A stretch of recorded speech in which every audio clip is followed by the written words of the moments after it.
Estamos nós hoje aqui novamente para começar bem o nosso dia, refletindo o Evangelho que a liturgia nos propõe hoje.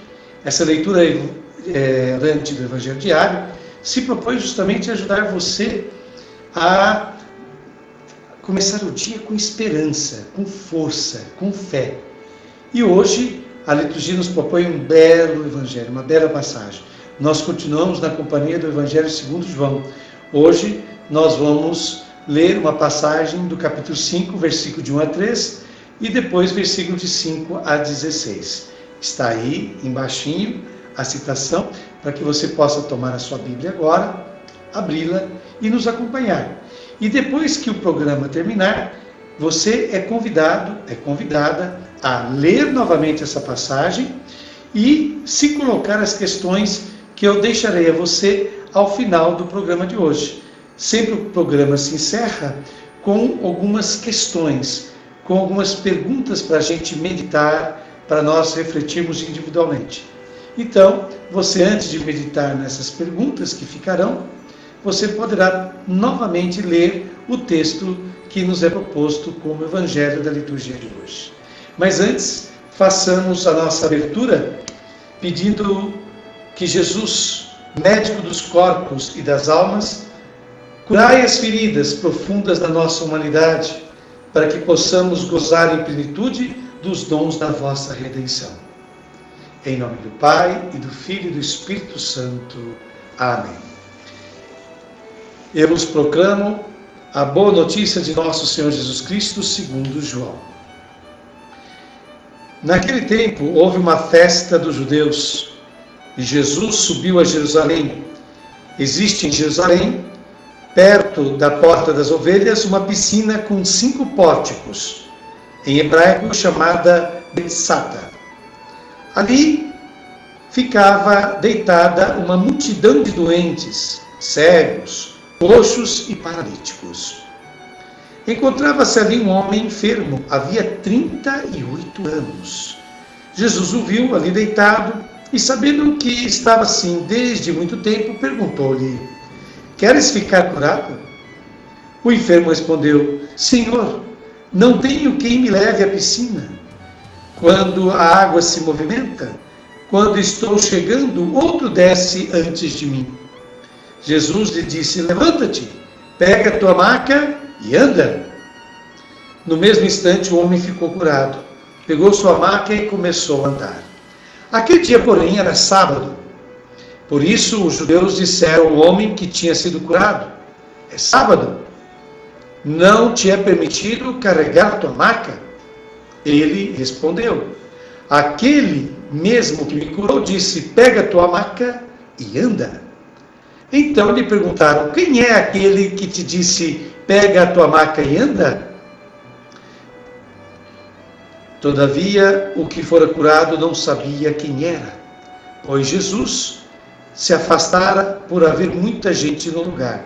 Mais tarde, Jesus encontrou o homem no templo e lhe disse: olha, estás curado, não peques mais, para que não te aconteça coisa pior.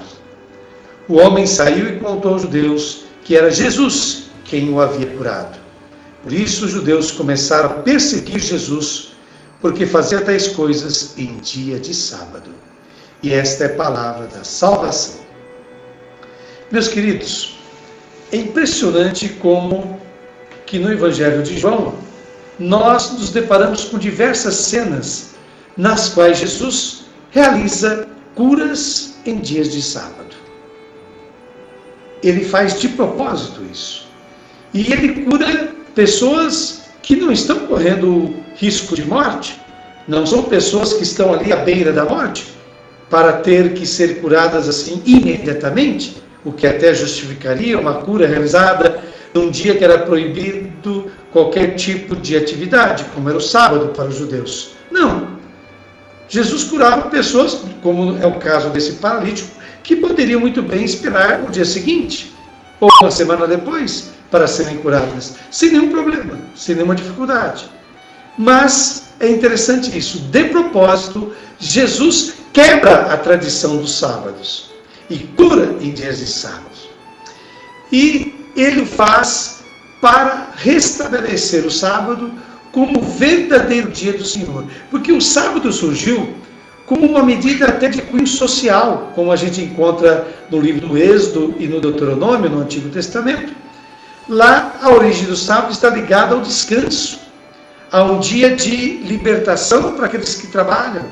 Porque naquele tempo havia os escravos, e os escravos tinham que trabalhar dia e noite. Os escravos não tinham dia de descanso.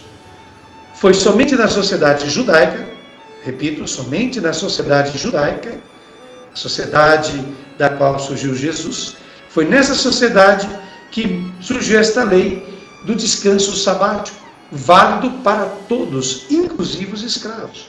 Então, o sábado era o único dia da semana em que os escravos, as pessoas mais humildes, podiam descansar. Tinham condições e o direito ao descanso. Então, a intenção do sábado, primordialmente, foi assegurar esse descanso, essa dignidade de vida às pessoas mais humildes. Com o passar do tempo, foram sendo criadas normas e mais normas de como se deveria proceder em dias de sábado. A Bíblia está cheia dessas normas. E depois os próprios mestres da religião judaica, os próprios fariseus, foram criando outras leis ainda de como proceder nesse dia.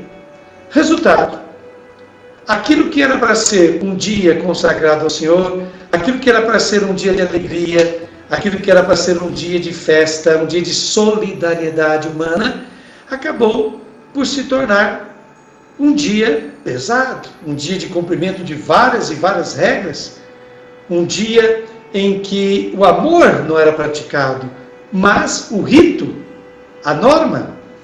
E é contra isso que Jesus Cristo se move. Jesus Cristo vê na religião, por demais centrada nas tradições, ritos e normas, uma religião fria, uma religião vazia de sentido.